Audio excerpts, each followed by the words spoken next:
Lord, salamat at ginising mo ako sa araw na ito. Lord, I thank you for this brand new day. Thank you for waking me up. Salamat at nagising ako, Panginoon. Maraming salamat sa napakagandang gising ko na ito. Tatanggapin ko po ito as another form of blessing. Humihingi po ako ng patawad, Lord, dahil minsan hindi ko nakikita ang kagandahan ng umaga at araw. Hindi ko nakikita ang mga bagay na ibinibigay niyo sa akin. Mga bagay na dapat maganda ang effect sa akin.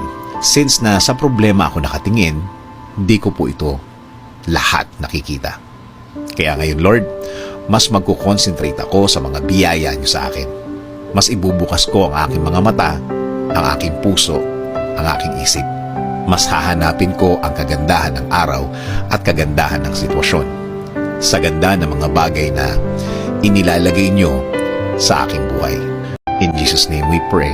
Amen.